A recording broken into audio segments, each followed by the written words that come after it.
I think this one should work. How's this one? Beautiful. So apologies about that. Thanks for the introduction, Ted. And thanks everybody for tuning in, even in these very strange circumstances. So like Ted said, I'm Mike. I'm an ex-Preston student, graduated in 2013. So I've been working in the industry for 8 years now. So getting on a bit. And thank you very much to Andy, Ted and John for asking me to speak. It's an honour. Ted said he felt like a proud dad. Well, I'm like a proud son of Preston right now. My first slide, just a quick bit about me. I'm from Bury, North Manchester. This was on the local RSPCA, and it sums up the town really well. I think helping Bury animals. It was an early lesson in the power of copywriting. I noticed it for years, and eventually it kind of went viral, but I'd noticed it, and I think, you know, noticing those little ideas is all about what makes a Preston student. Now I'm here, just as a contrast to that picture, I'm in Sydney, which isn't the worst place to be during a global pandemic. I was just saying to the guys, we're out of lockdown now, which is great. I've been here for 5 years. I'm a permanent resident now, so I can get my passport this year, but I don't have an accent yet, which is very important. Still northern. They eventually updated the sign, by the way, to helping local animals, which I still find quite funny. And I wanted to talk a little bit about projects and projects that made a mark on me. I think every single project that you work on makes a mark on you, and you learn something from each project as you go through your career, even the bad ones. And I think it's just good to be aware of that as you work out what kind of designer you want to be. So I'll try and take you on a bit of a rambling journey from Preston to Manchester and tell you how I ended up in Sydney. I'll show you some work along the way. But first of all, I just want to mention I love Preston, or specifically the things that Preston taught me. I couldn't find a good picture of the university, so the bus station had to do, but I love that bus station anyway. Both my jobs after graduating have had ex-Preston students already there when I started, and they actually both those students, our ex-students, helped me get those jobs. I've yet to get a job without the help of an ex-Preston student, which is a bit of a worry. Yeah, but I think there's a great network of ex-Preston students out there, and I think it's really important to know how lucky you are to be part of a network like that. But also remember that the guys you're sitting next to, but you're not sitting next to your classmates. But just remember that all your classmates could one day also be your workmates. So when you can, I would really recommend collaborating, working together. It's how you learn the most, to be honest. So this quote sums up really well what Preston taught me, by Paul Rand. I have 2 goals. The first is that everything I do as a designer must have an idea. It cannot just look nice. The second is it has to look nice. Without visual beauty, even a good idea will not pass. So I think ideas first that are well crafted second. And me personally, I've always been interested in the craft of design as much as the ideas. And the first project I'm going to talk about is my final university project, which was definitely a craft challenge, I would say. But first, I'll just shout out the Disciples of Design.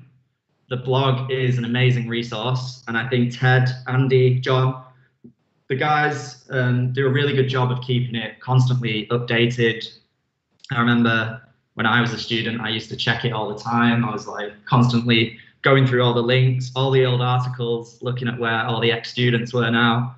And I just think it's also really helpful to see what your peers are doing and see what people in other years are up to. I remember when Andy showed me, I showed all of us the final year projects when we were in first year. And I remember finding that quite inspiring. and it showed you the level that you needed to get to. So my final project was Words of Wisdom. I liked the idea that it was a real life project that would actually live in the world, even though it was a university project. It was quite a big undertaking. It ended up being a 240-page book. But I think I knew after uni, I probably wasn't going to get paid to design books all day. Obviously nowadays, digital skills are much more valuable. But I think it was a really good opportunity to learn how to do that and to get to work on a real craft project. And Ted wrote an amazing case study of the whole process on the Disciples of Design website. So I won't go into too much detail about the whole project. I'll just talk about my experience, I guess, working on it. The first part of the project was me using the facilities, and the screen printing especially is a really good resource that I loved using it. I used it on a few projects. It's something that I don't get to do as much nowadays. Obviously, spending that time crafting things, as you go through your career, you work faster and faster. It's hard to find the time. So I'm glad that I had that time at uni doing that. But a huge part of the getting, I guess, images for the book, a huge challenge for the book was getting images, high-res images that you could actually print, because all we had was the images from the Disciples of Design website. So we knew we needed to get people excited and pay attention. So we had the idea to send all 50 ex-students a piece of their own advice. So we screen printed 50 quotes using 50 different typefaces. Luckily, I've been on placement the year before, so I'd stolen at least 50, if not more, typefaces from the Chase and Detail in Manchester. And we sent out 50 letters with follow-up emails, and the task of just getting the images alone was a big one, but I think this definitely helped. It got people excited about the project. And when I arrived in Australia, another ex-student who's in the book, Jordan Stokes, he still had his piece of advice framed on the wall. So some of them did get to their destinations. And the actual book, I continued to work on it after uni. It was a labor of love. It became a side project. Ted writes really well about the process of designing the book. It went through a couple of different styles, and we ended up on a design that was quite simple, timeless, classic, a layout that could flex different to show off all the different kind of projects. And all credit to Ted for finding the little gem of an idea for the cover. More spreads there. I like this one from Robbie Lawton. I stripped naked and walked through the D&AD Awards, but then realised halfway through I was in a Freemasons badge. Not sure why you wanted to strip naked through the D&AD Awards in the first place, but read the book to find out. So when I was kind of coming up with the design, I was constantly looking at design books. I'm a bit of a design geek, I would say. I've got a few Unit Editions books. If you've not heard of Unit Editions, I would say they probably do the best designed design books around. And it's definitely where I was looking for inspiration. So I was actually holding the physical object of a book in my hand. And I think when you do that, you get a different experience. You can see all the details that when you look at a design on a screen, you don't really pick up on. So I was looking at those guys. Also, Type Matters was a great introduction to typography. It was a very simple and easy to use reference point. Jim Williams, and also in the book. It's a book in a book. It's like Bookception. And Joseph Muller-Brockman. So I didn't have this book at the time, but looking back, I wish I did, because this book pretty much covers everything I needed to know. Joseph Muller-Brockman's Grid Systems. It's a really awesome reference point for layout and design fundamentals. First published in 1981, but I think the rules still apply even in today's digital world. So definitely give it a read.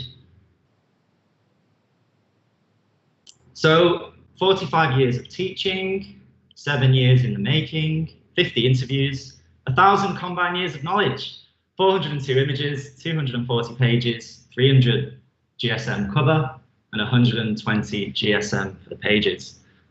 And I would add to that a lot of emails to get high-res images from people. It must be in the hundreds of emails that me and Andy and Ted ended up sending. So yeah, if you haven't read it, definitely give it a read. 1,000 years of knowledge is bound to help you in some way. But I think for me, what the book really illustrates is how Preston can set you up for all types of work. You know, there's packaging designers, there's people who went into advertising, filmmaking, branding, obviously, like me. And there's also a guy who designs film posters for the latest movies, which is pretty cool. So it's quite inspiring to see that variety, all those different paths your career can take after you leave university. And the main lesson, sometimes this project felt like pushing an elephant up a ladder, especially, you know, after I left uni and I had to work on it in my spare time. But projects like that, they do take a lot of perseverance, but you just got to keep going a bit at a time and you'll get there in the end. So then I left uni and I went straight to work at Detail, which, as Ted mentioned, that's his studio. I'd worked there that's his studio that he used to have in Manchester, sorry. I'd worked there on placement for a few months, doing the sandwich course, and then Ted hired me after uni. So a very small studio, just 5 of us, one of which is Mark Arrowsmith, who's another Preston graduate, who's given his talk directly after me, I think, which is cool. And so we were here on Tib Street in Manchester, which was really great. I'm from the area originally, so it was great to be able to go straight into work at a place I knew well. I had a lot of friends around there. We had this awesome spot in the northern quarter. It was a beautiful studio, red brick. It did get quite cold, I remember that. My posture there is appalling. It's not got much better, actually. That's designer posture. But there I was under the watchful eye of Ted. I'm pretty sure Ted sat there so he could keep an eye on my screen, check I wasn't messing about too much. But yeah, you know, it was a really great job for me coming straight out of uni. You know, we did so many different kind of projects. We did packaging, branding, print, digital. We did retail stuff. We art directed photo shoots, and all this work coming through was definitely an experience that was quite unique, because at a bigger agency, I don't think I would have been exposed to all those different kinds of jobs. Like when you work in a small studio, you're really doing everything. Even skills like artworking, setting up files for print, you know, in bigger studios, you would have a finished artist doing that. But at Detail, I was, you know, it's in the name, attention to detail. I was really taught the value in all of those things. And Ted was really good at giving me and Mark a lot of responsibility.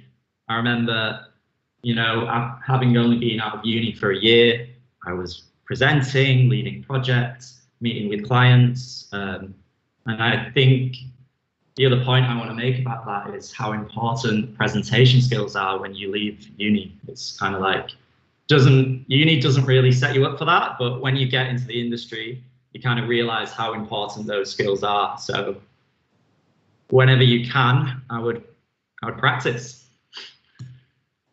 So Detail taught me that size matters when it comes to studios. You know, are you going to be a tiny cog in a huge corporation? You could be, you would still learn. This is just the way it went for me. But I think people matter more. That's definitely what I learned from Detail. Is Ted, Paul, who ran the studio, they were awesome mentors. And it was a great first experience of the industry for me. I think it's really important to look at, you know, the studios you admire and the work you admire, but until you actually meet the people who work there, you don't really know what it's like. You're going to be spending a lot of time with these people, so you do need to get on with them. So I had worked at Detail for 2 years, and then I got the offer to come and work in Sydney. Alex Creamer, who some of you guys might have seen talk last year at Conference Week. He's another ex-Preston student, and he got in touch to see if I'd be interested in a role at RE. And so RE is where I am now. RE is a design business with offices in Sydney and London, and soon to be New York, which is very exciting. This is RE. So it is a big change going from a studio, oh sorry, it was a big change going from a studio of 5 designers to a huge studio full of strategists, writers, account managers, finished artists, motion and 3D designers, from all sorts of different diverse backgrounds. And you have to wear denim at RE. No, you don't really. This was actually to celebrate Canada Day for one of our Canadian members of staff. We love a group photo and we love a theme, obviously. But to be honest, when I first got to RE, the big change in location and job, it made me a little bit uncomfortable. But uncomfortable is good. I think, you know, I felt quite overwhelmed at first. And it did take a little bit of time to get into that rhythm of living in a new country, making new friends. But it definitely makes you grow faster than you would without pushing yourself. And I guess by pushing yourself, it doesn't just have to be moving country. It could mean learning a new skill, just getting yourself out there. But I think generally having that slightly terrified feeling is a good thing. It can only be a good thing. So the name RE means again and again. We see every single interaction with a brand that's an opportunity for that brand to express who it is. And when a brand consistently expresses who it is, that's how a brand starts to build emotional connections with people. And that's why people come back to those brands. And we have this kind of philosophy as well, where we talk about helping brands, we help brands become themselves. And you might have heard other people say, you know, we believe brands are like people. And I agree with that. And I think to take that thought one step further, we kind of think of branding as finding the truth in that person. So, you know, that cliche of find your truth. Well, I think once you understand what's true of a business, you can start to express that through how a brand looks, how it behaves, and the broader conversations it starts to have. It's a bit like cutting away the rock, you know, to get the diamond.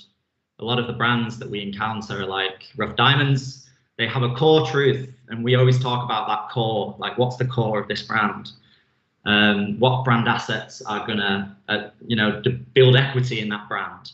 And we cut away the parts that don't, so you're just left with a beautiful brand that can do more with less. So I joined RE, and it was 2016, the start of 2016, end of 2015, and my first project was Optus. So I started RE 2 days after being in the country. I started working at RE, and the first job I worked on was a rebrand of Optus. For those of you that don't know, Optus is the second largest telco in Australia, after Telstra. And yeah, they'd been working with RE for a while. And some of you guys might have seen Alex Creamer's talk about this particular version of the brand, which had a character, was very bubbly and fun. But the brand had changed. They needed to shift the perception of Optus. And they wanted it to, rather than just being a telco, they needed it to become an entertainment brand. So the project had just kicked off as I joined. So it was a bit of a whirlwind start. And the thing I wanted to talk about was actually how we crafted the logo. You know, Yes was part of the Optus brand, and it had been there since the 90s. It's what they refer to as a brand expression. But over time, it had kind of lost its meaning, or it had been put into the background. And the big idea with the rebrand was to hero this asset, this core asset, bring it to the front, hero it. So like I said, I want to talk about the process of crafting this logo, as for me at the time, it was quite an eye-opening experience, seeing the amount of work that can go into one single mark.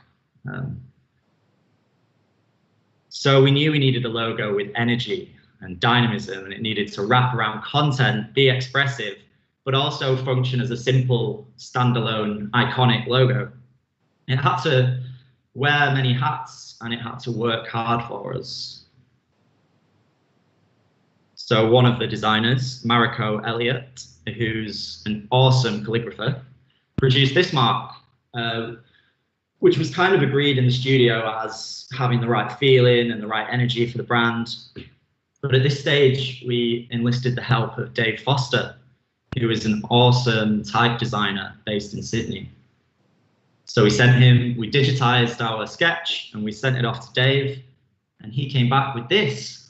And we were like, what's that? But what it is he kind of looked at the curves in Illustrator. He analyzed the curves.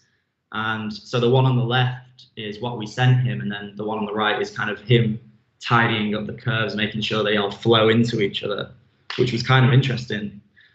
But something still wasn't right about the logo, particularly when we used it in context, like when we started wrapping it around other logos or other graphics or photography. So yeah, we just needed to kind of achieve the right weight, the right balance, the distance between the E and the S. And it took a few rounds back and forth with Dave, just analyzing. And I think this is a good time to just mention that throughout this whole process, we were constantly printing out the logo, just putting it on the wall. As soon as you print out work and look at it on a wall, you just get a totally different point of view, and you can start to judge it differently. But one of the challenges, I guess, with the logo was that overall balance, and the balance between needing to sit calmly and then be expressive. So where we got to, we just censoring the E and the S, and it just provided enough, I guess, it provided enough confidence for the mark, but it still had that sense of bounce and energy. Another cool collaboration was, once the mark was done, we worked with the animation studio Book, who made the logo do all sorts of cool stuff. I don't know how well this is playing on your screens, but it could play football, it could dance, it could bounce, it could do like its shimmy thing, whatever that is. But it had a lot of personality. It could even twerk, which was popular at the time. But as you can see, we'd created this brand that moved. We used to sort of refer to the brand as a brand that moves at the speed of culture. So it can react and flex to different audiences, to music and entertainment and TV. And you can start to see how the yes was expressed in different ways. Like it could be really an explosion of color, it could be wrapped around an image, or it could be quite small and just wrapping around text.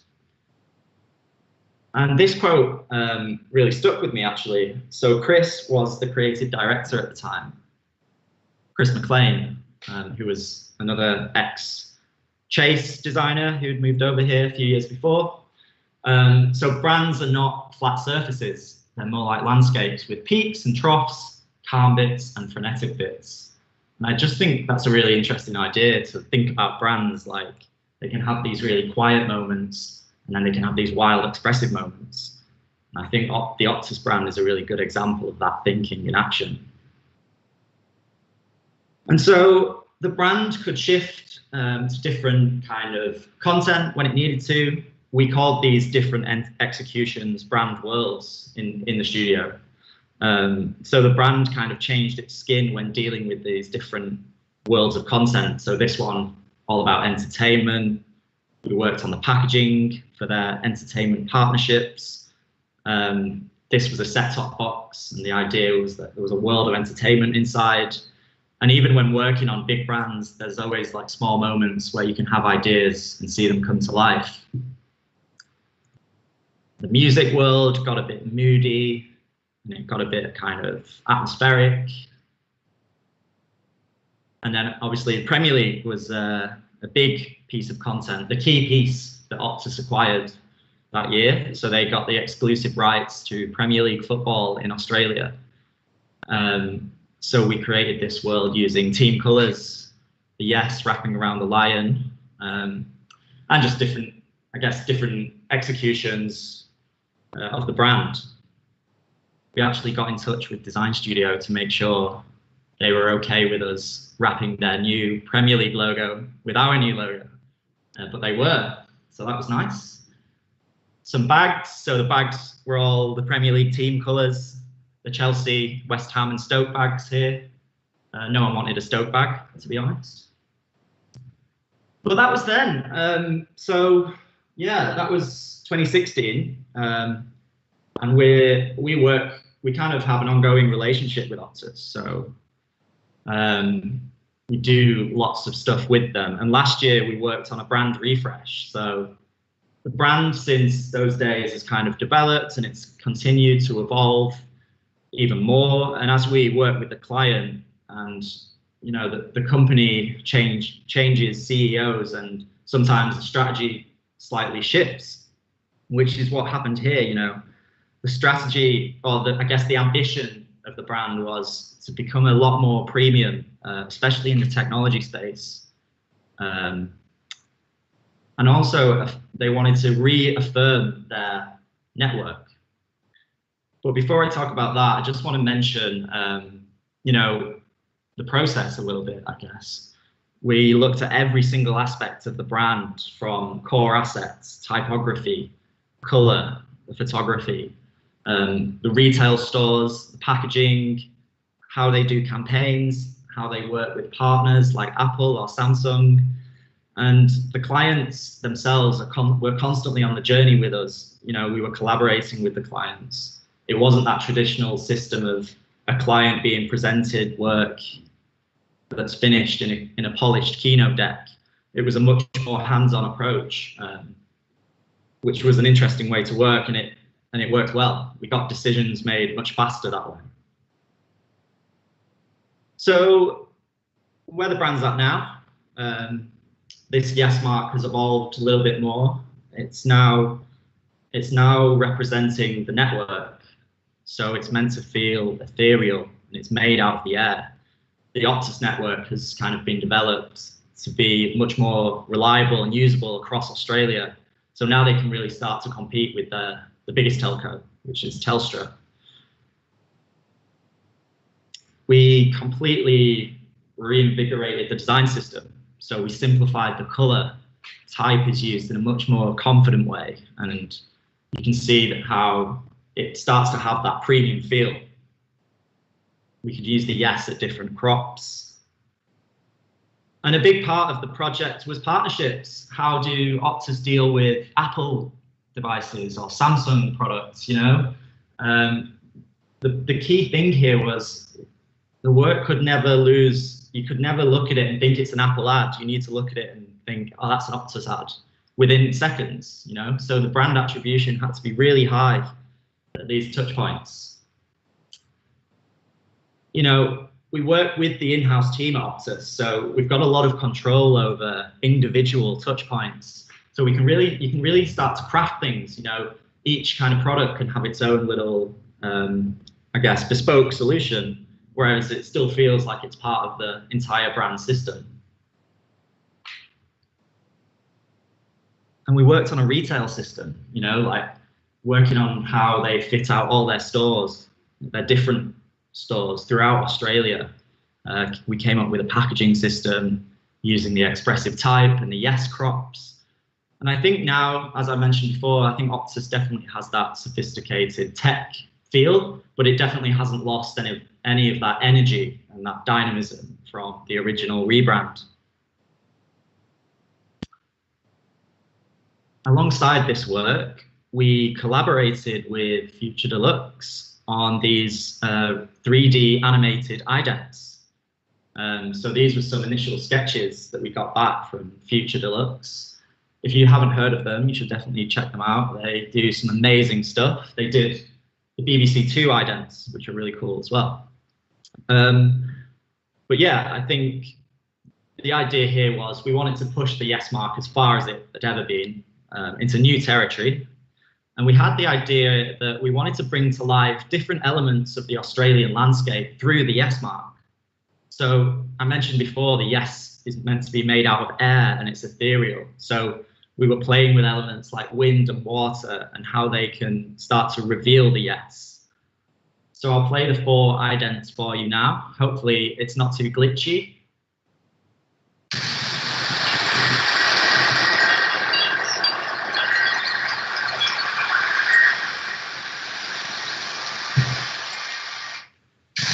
So that's meant to represent a cool sea breeze.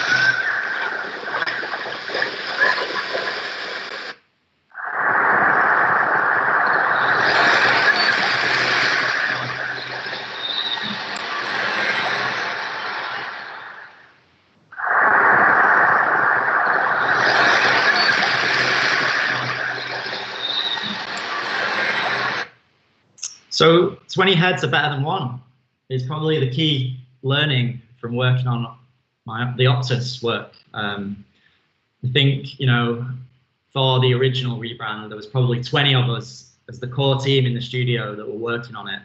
But that's not including all of the clients, all of the partners that we worked with. It's probably more like 200 heads are better than one.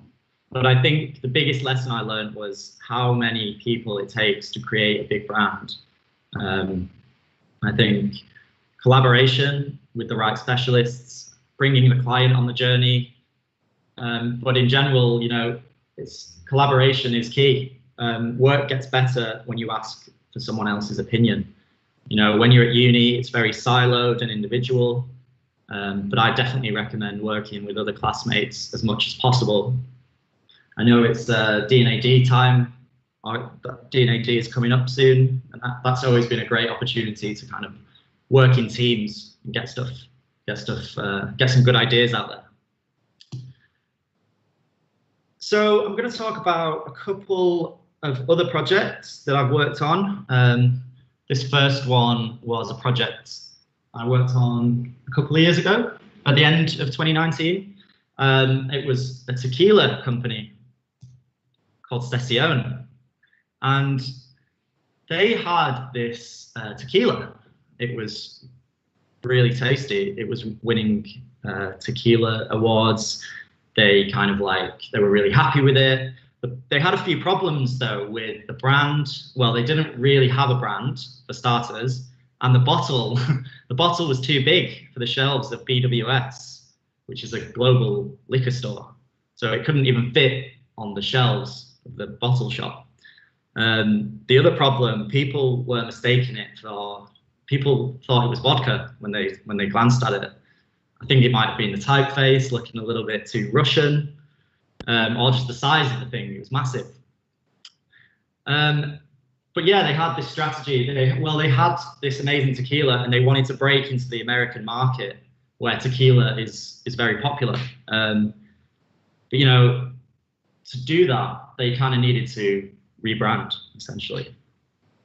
So again, collaboration. We worked with a product design agency called Vert, and they helped us craft the bottle to its new size.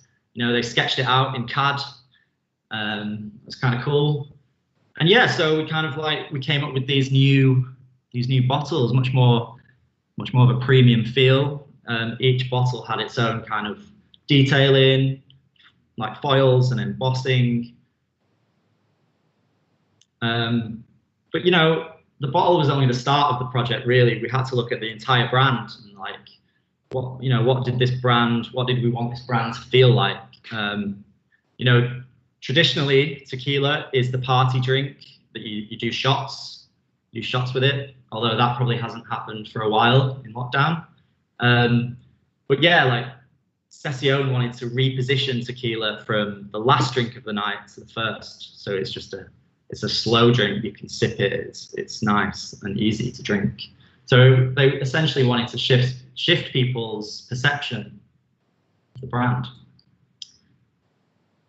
And I think particularly with alcohol brands, at RE, we always kind of ask, what's the brand in hand? You know, when you hold this bottle in your hand, what should it make you think of?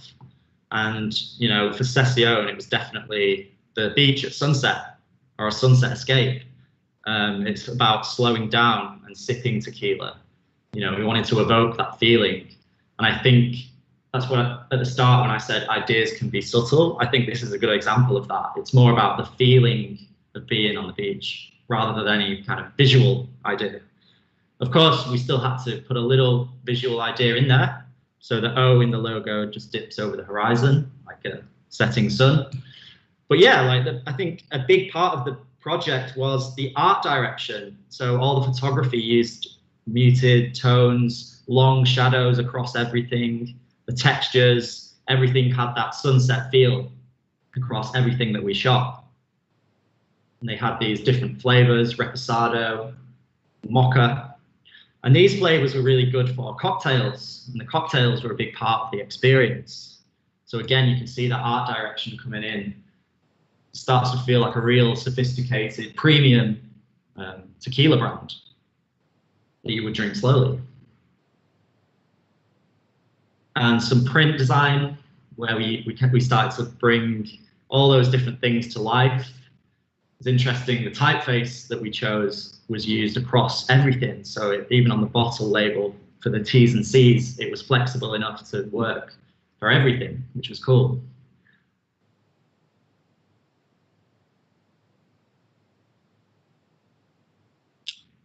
And yeah, but I think there was always a balance because we had to, you know, balance this premium aspirational brand with these nods to the Mexican heritage of tequila. We use these typographic stamps just to kind of evoke that feeling of Mexico and, you know, the origins of the tequila.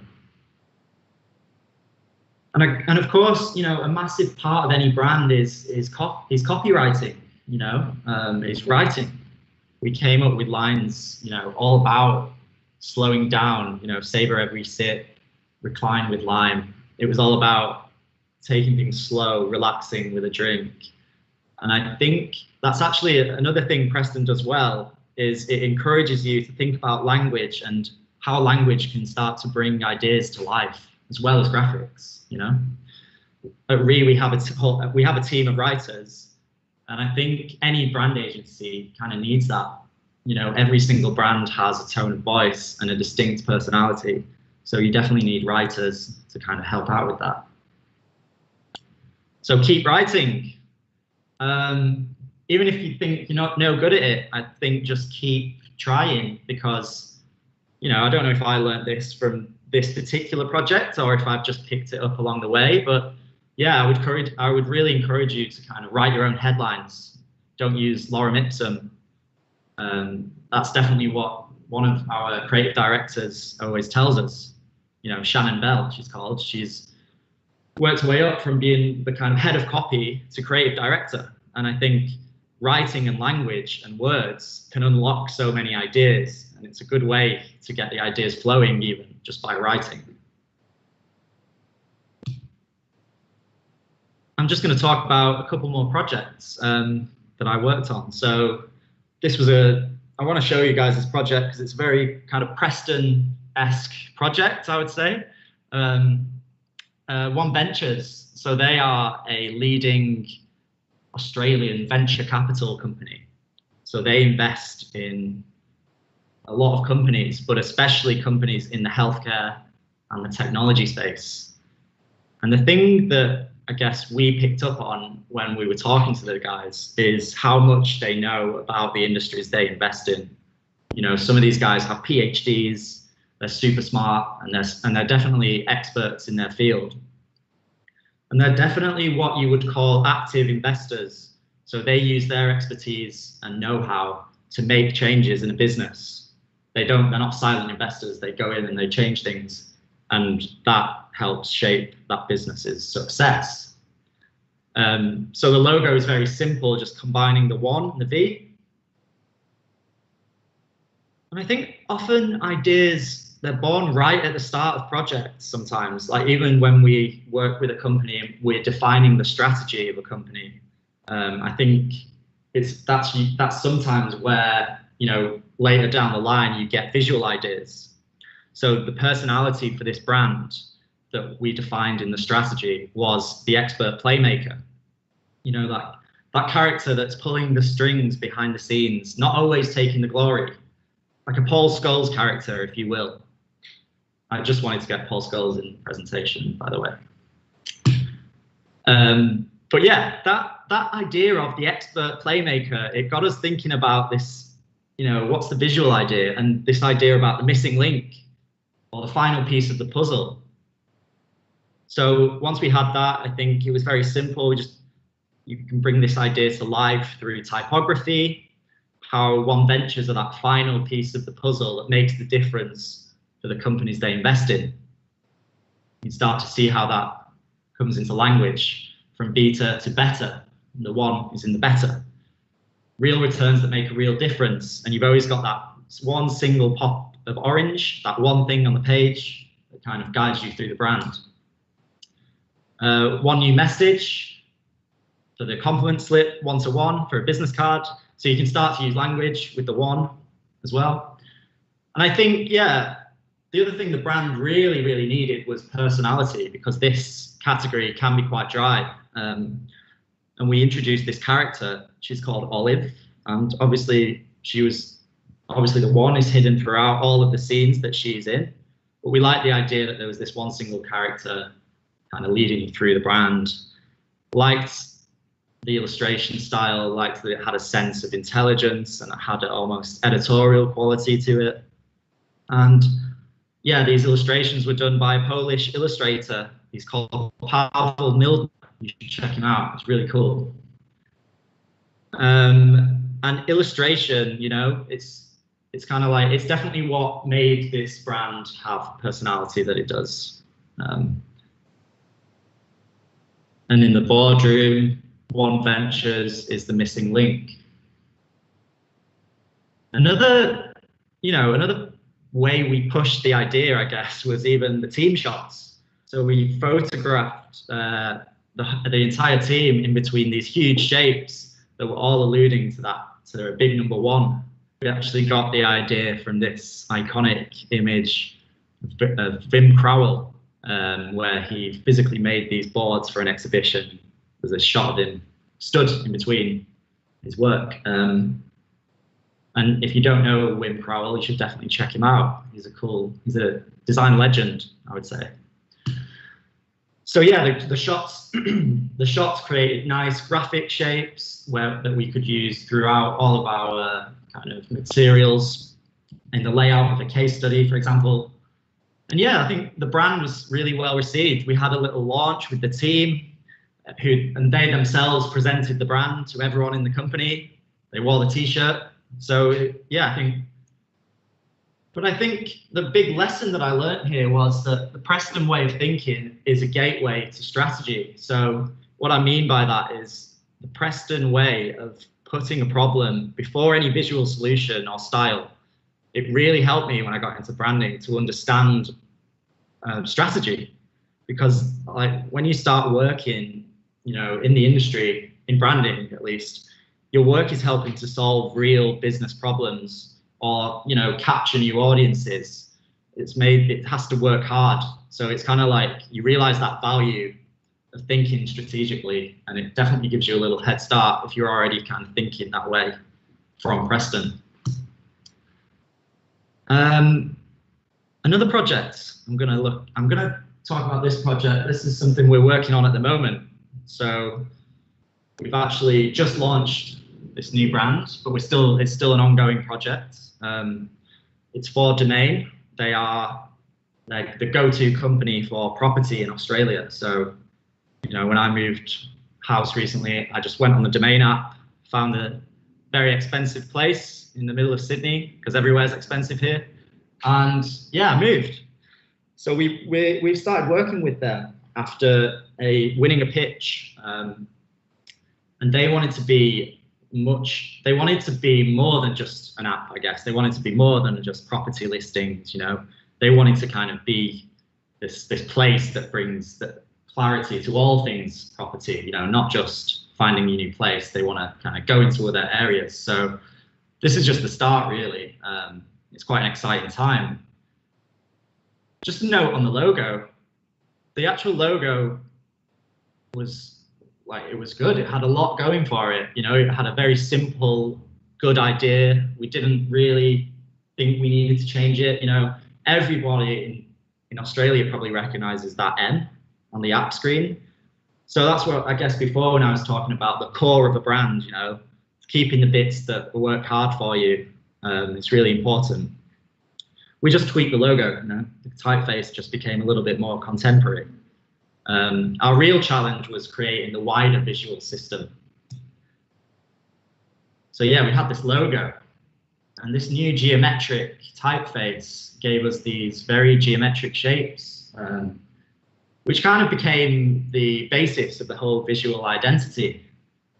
So, you know, this is still kind of like early days with this brand, but referencing archways, these graphic shapes, they become, the idea was they kind of become a portal to a world of property. And we've looked at much more, like I said, the typeface is much more contemporary, the color palette is more digital. And I guess what we're showing here is the potential of where the brand could go. Every single project that we work on, you know, has to have motion and motion behavior. It's a key part to building a brand. So how does this brand move? You know, we always explore what we can do with the core assets. And I think just a note on motion, like motion is an awesome skill to learn, especially if you're a graduate. It's definitely what people out there are looking for. So definitely, if you can, just learn the basics and go from there.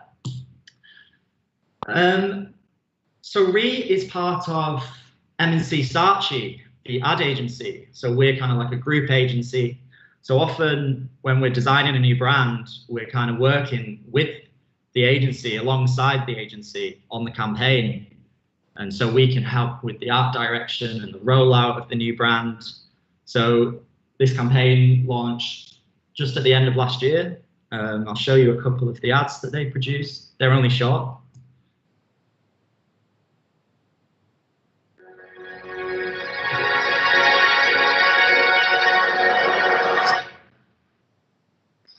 Time for a brighter place?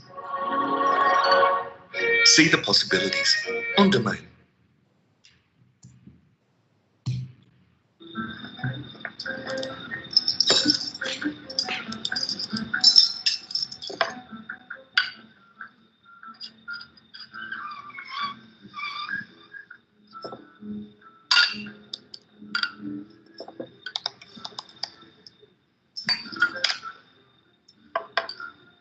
Time for more space? See the possibilities on Domain.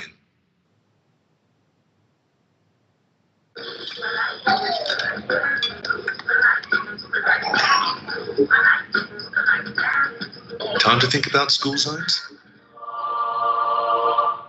See the possibilities on Domain. So yeah, it can be cool. It can be cool to work with the ad agency when a brand is launched, because you can really you can have a bit more control than you normally would if you were just handing off the brand guidelines to an advertising agency. So yeah, I think the thing that I learned from this is like, well, the project's still ongoing. And a lot of our sort of projects, they start off with like the client coming to us and saying, oh, we just need a new brand identity. but that can quickly go into campaigns, or like for Domain, another scope of work is looking at their internal brand. You know, what does the brand, how does the brand work for its employees? We'll be working on a brand photo shoot for Domain. So I think, you know, the brand really, or brands are never really finished. You just keep they keep developing, they keep growing. And that is more obvious now as everything's kind of moved digitally. And the final project I'm going to talk about is Muso.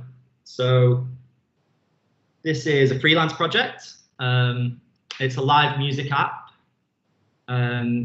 It's basically an app where artists can book gigs, and vice versa, venues can use this app to book artists.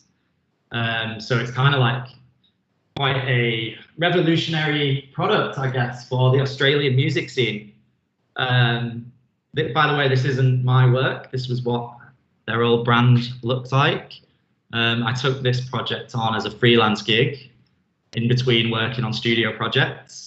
So yeah, they'd been going for about 8 months. They'd got funded, and the brand needed to evolve to become much more credible, and just like within the music industry and also the hospitality industry, it needed to look more like, I guess, a cool music brand, less like, you know, something from the tech or startup space.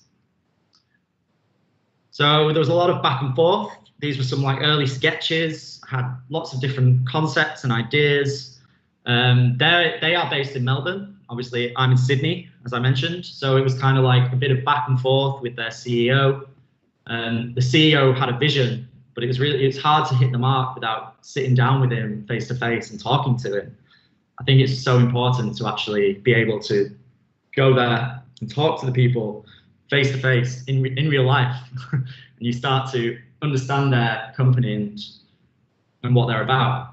But eventually we got to something that that we were all happy with. You know, it was more of one of those. We were focused on the core assets. The color purple was working really well for them. The Soundwave idea was probably not a bad idea. It just needed a bit of clarity. You know, you didn't need the other idea of an amplifying chord on the logo. So the logo itself is based on a sound wave, and that inspires a library of patterns that are all inspired by sound. It can wrap around words. And what Muso do is they hero local artists. So they're constantly producing these posters for upcoming gigs. Obviously, that's been put on pause. There's not been a lot of live music recently, but luckily that is now back on track, and they are doing live gigs again, which is really cool. But yeah, the design system here is it's meant to allow flexibility for, you know, so each artist can almost have their own album cover, but again, it still feels like inherently Muso. The patterns, they can expand out into live music visuals and some more applications. So how we hero those artists, how we do merchandise, you know, doing as much as you can with kind of like just a few assets. I wanted to give them a brand that was kind of, you could do lots with, but it was quite simple to roll out, you know. A lot of what we do is kind of, we set up brands to be rolled out by other people. You know, we don't always have control over that. So yeah, that was definitely a cool project. And I think I have a rule where side projects should be fun or pay a lot, because, you know, if you're going to take on a freelance project, you should genuinely feel passionate about the product or the brand. You know, I love music. I love going to gigs. Australian music scene is a bit dead, I would say. It's not like the UK. So this was a really good fit for me. And I think it shows in the work. If you care about what the cause is, it definitely shows. And, you know, if you are doing it on the side, your time is valuable. So if the project doesn't excite you, then make sure it's worth your time.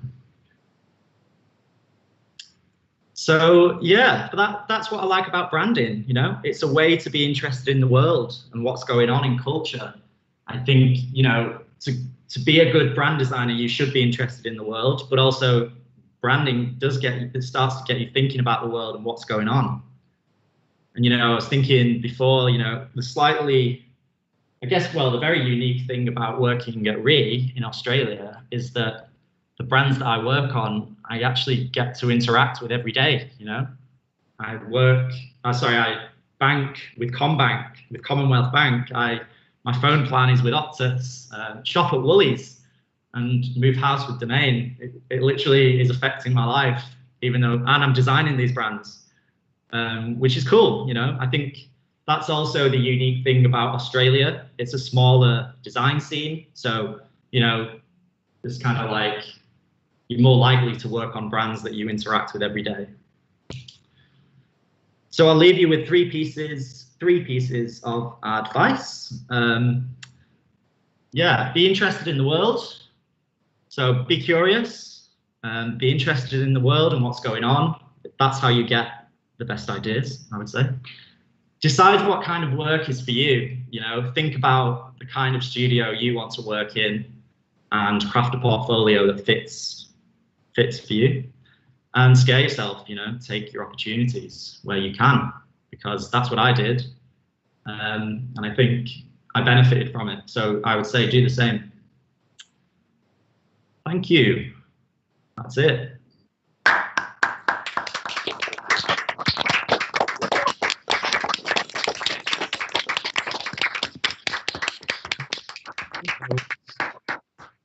Sharing. That was brilliant, Mike. Thank you. You are welcome. So we'll do that thing of throwing open the floor for questions.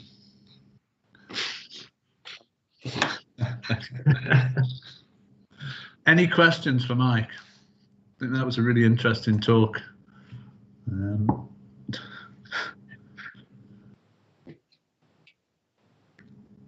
Yeah, Erin. Hi, I like to talk. As an illustrator, how did you go about finding the illustrators that you worked with? Was there like a website or anything like that where you found people to work with? Good question. I found the illustrator for One Ventures on Behance, actually, and he was in Poland, so it was kind of like, it was a really interesting way. We did it all over email. I never met him, Yeah. But it was kind of like, he was just really keen to work with us because I think he was aware of our work and he wanted, it was good for him too, because he could get a bit more exposure, because he wasn't like the most well-known illustrator. Mm. So I think having your work out there as much as possible, if you're an illustrator, that's definitely on Instagram, Behance, any digital portfolio you can find. I would suggest using them all. Okay, thank you. Thank you. Let me check the curiosity. Any more questions? Was it? It's obviously quite early in the morning. What's that?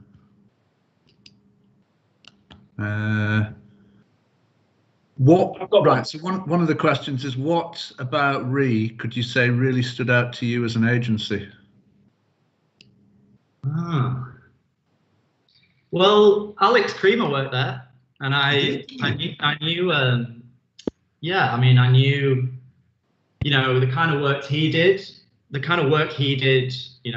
after uni was kind of like I said before, I'd kind of made that decision about the kind of work I wanted to do, and I think RE definitely fit that. They had ideas. It was kind of big brands, but still with kind of lots of craft and ideas. And I think being in Australia was a bit of a plus as well, to be honest. Like the opportunity to go and travel and kind of like learn by doing that. I think it was probably a combination of all those things, really. Yeah. Yeah. Who's the kind of leader of design in Australia at the moment? Which agencies are the ones to look out for? Well, apart from RE, obviously. I mean, goes without saying. No, I mean, who are the competition? I mean, What's the design scene like out in Australia? It's good. It's quite, like I said, it's quite small, but there's lots of small boutique agencies in Sydney, and especially in Melbourne. Melbourne has way more like small studios, but then there's a few kind of really big boys. Like there's the Interbrands, there's there's RGA. So there's kind of like the usual design studio now. I've moved from London. They've got a fast-growing studio here. So yeah, it's really I think it's growing a lot because people like design studio. They kind of like they grow in their own market, and then they just need to expand. And Sydney is there still a big call for sort of British design? Because I know, you know, we've got obviously a lot of ex-students who've moved out to Australia. Is there still a big call for the sort of British way of designing and thinking? And I would say so, yeah, definitely, because you see a lot of portfolios from Australian universities, and they're just behind in the thinking side of things. You know, they teach craft, but they don't really set up their students in the best way for kind of like going straight in. Like I was saying before, I'm like dealing with like strategy and things like that. I think if you can start to have ideas early, it's definitely beneficial. And yeah, I think I would say there is. I know they're constantly changing the laws about what jobs are essential and what they can sponsor. Because like when I moved over, graphic designer was easily sponsored, but I think it's a little bit harder now. But you can definitely still come over. You just might need to be a little bit more senior. That's the only difference, really. Sure. Like more of a midway than a graduate, I think.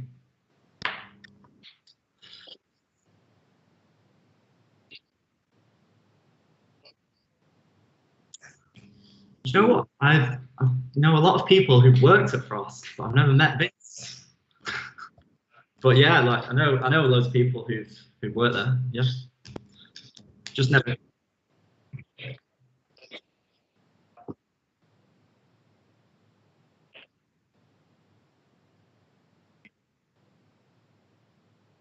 Yeah, yeah,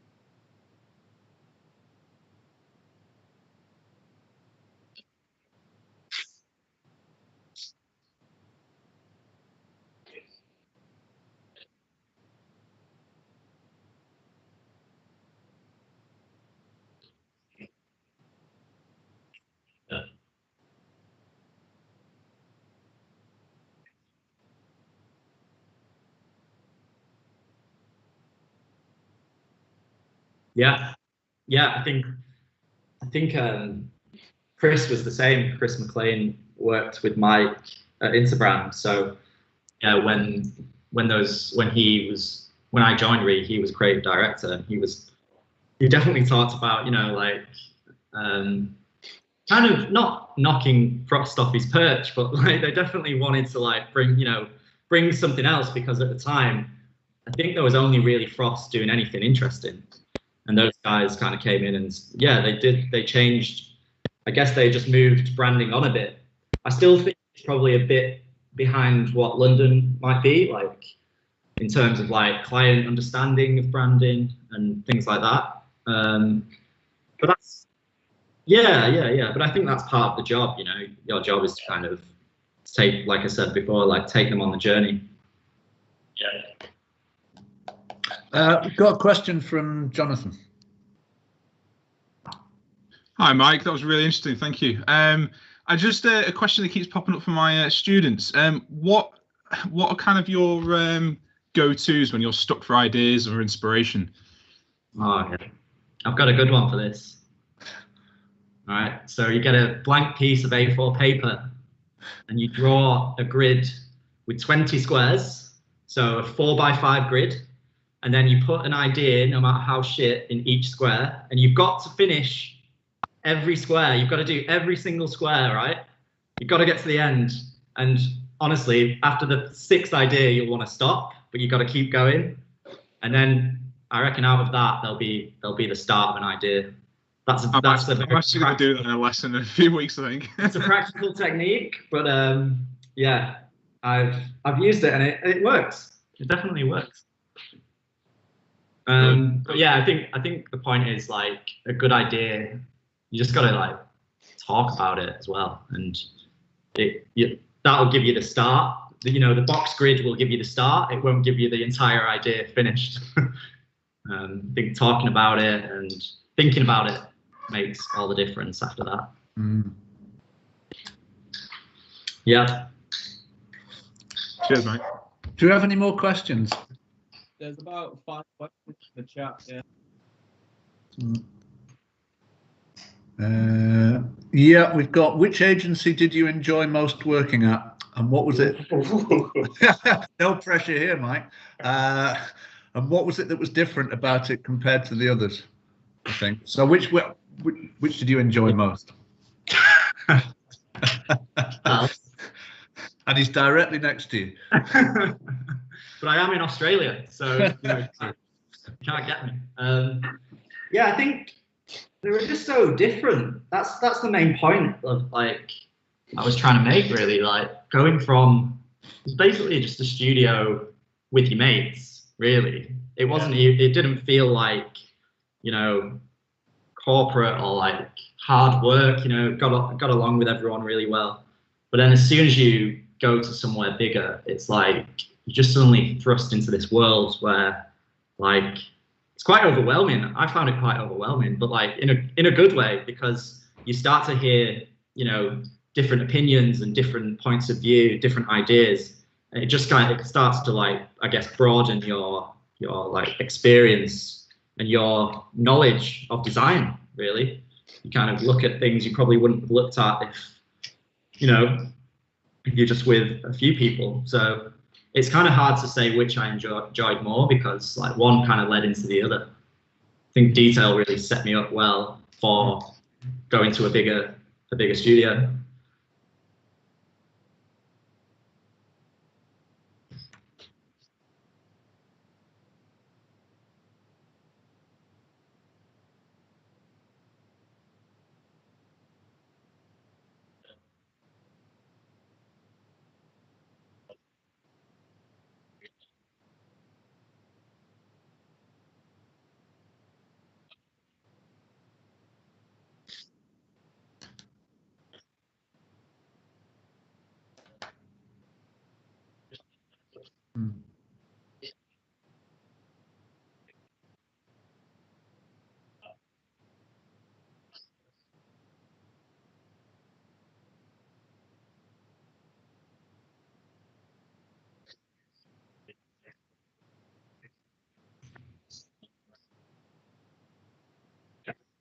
Yeah. Yeah. Mike, when you Sorry, go on. when you moved from detail to re, and you've been at re now for like 4 years, have you ever been swayed into sort of going into the sort of strategy area, or maybe he's put like MC search, all the ads and stuff like that? Have you ever been swayed to sort of like move away from graphics and try and go into those sort of territories, or have you stuck to your core? I think I'll always be interested in like the visual side of things, but yeah, I think strategy is just something been exposed to a lot at Re, and like every project has like got deep strategy behind it. So it's basically at the same level as design on all projects. So you do kind of like, you just learn from that, from like being presented to by smart people. But also, my younger brother is a junior strategist, and he actually worked at Re London. So I don't want to be a strategist, because I think me and him can form a power agency, and he can do the strategy. He can do all like the complicated strategy, and I can just do nice, fun visuals. Quite a nice question. You said that 20 heads are better than one when working in a huge group of designers and clients.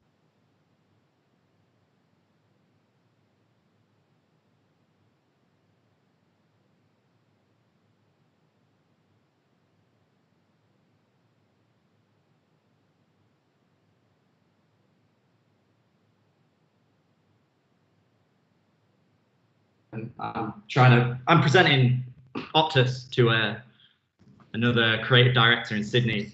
They'll have seen the work. So you've got to be quite specific about what you worked on and like what you did. And I think, recently on some of the later projects and with Optus, actually, I've been much more involved with the client and talking to the client and kind of like leading them. And I think, you might not be doing all the work at that stage. You might not be on the tools, but you're more in that senior position where you're leading the project. So yeah, I would say like, especially the later side of the Optus brand is definitely, my role was more that, like it was more definitely on the tools, but also presenting with the client, telling them about the thinking behind the work. And yeah, so I think it's a good question, but everyone plays a role. It's like there's a lot of work that goes into it. So everyone is kind of like, they know the role they played and they're proud, And I guess hence your kind of thing about collaboration as early as you can, so you don't become precious about things and you are able to bat things around and not kind of feel that this is yours and it can't be touched, and because that's not the way it's going to be when you leave. So absolutely. The earlier you can get into that mindset, the better, because if you just come into a studio as a junior and you just have ideas and you don't care if people think they're shit, it's like the best thing ever. That's what people want. They want juniors coming in with loads of energy and like lots of ideas. The worst thing is when a junior just wants to come in and just design on their own in the corner. Like no one wants that. Did you do any collaborative projects when you were with us? I can't remember. Did you work with any? Probably not. I can't remember. I actually, I don't know if I did actually. So being a bit of a hypocrite there, but you've learned that, and it's good advice now. Yeah. I wish I did actually. I don't think I did, but I should have definitely. I think the words of wisdom would be classed as collaboration. Well, yes. Yeah. I was collaborating with the staff. Or... Yeah, good point. Good point. Good point. There's me typing it.